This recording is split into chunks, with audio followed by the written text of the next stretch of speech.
ଆଚ୍ଛା, ଆମେ ସମସ୍ତେ ବି ଜାଣିଛେ ନା, ଆମେ ସମସ୍ତେ ହେଉଛେ ପ୍ରଭୁଙ୍କ ହାତରେ ବନ୍ଧା। ପ୍ରଭୁ ଆମକୁ ସ୍ୱତନ୍ତ୍ର କରିଛନ୍ତି ନିଜ କର୍ମ କରିବା ପାଇଁ, କିନ୍ତୁ ସବୁ କର୍ମର ଫଳକୁ ସେ ନିଜ ହାତରେ ବାନ୍ଧି ରଖିଛନ୍ତି। କେତେବେଳେ କେଉଁ କର୍ମର ଫଳ କେମିତି ଆମ ସାମ୍ନାରେ ଠିଆ ହେବ ତା ଆମେ ଜାଣିନେ।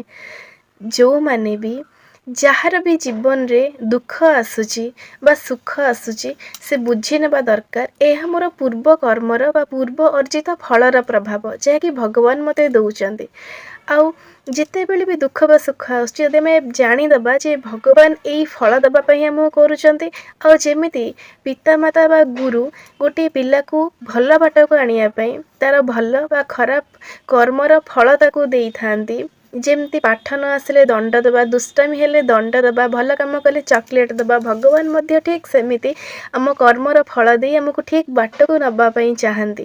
ଆଉ ଆମର ଭଲ କର୍ମ ପାଇଁ ଆମକୁ ସାବାସି ଦିଅନ୍ତି, ଆମକୁ ସୁଖ ବି ଦିଅନ୍ତି। ଏହା ଯଦି ଆମେ ଜାଣିପାରିବା, ତେବେ ଆମେ ଆମର କୌଣସି ବି ସୁଖ ଦୁଃଖରେ ବିଚଳିତ ନ ହୋଇ, ବ୍ୟସ୍ତ ବିବ୍ରତ ନ ହୋଇ ଖୁସିରେ ନିଜ କର୍ମ ସମ୍ପାଦିତ କରିପାରିବା। କାରଣ କର୍ମ କରିବାର ସ୍ୱାତନ୍ତ୍ର୍ୟ ଆମ ପାଖରେ ଅଛି, ଆଉ ଫଳ ଦେବାର ଅଧିକାର ପ୍ରଭୁଙ୍କ ହାତରେ। ତେବେ ଛାଡ଼ି ଦିଅନ୍ତୁ, ଛାଡ଼ିଦେବା ସେ ସବୁ କର୍ମର ଫଳକୁ ତାଙ୍କ ଚରଣରେ ଅର୍ପଣ କରିଦେବା। ଆଉ ସିଏ ଯାହା ବି କରିବେ ଆମ ଭଲ ପାଇଁ, ଏହା ଆମେ ମନେ ରଖିଥିବା। କାରଣ ଆମେ ସମସ୍ତେ ତାଙ୍କରି ହାତର କଣ୍ଢେଇ, ତାଙ୍କରି ହାତରେ ବନ୍ଧା।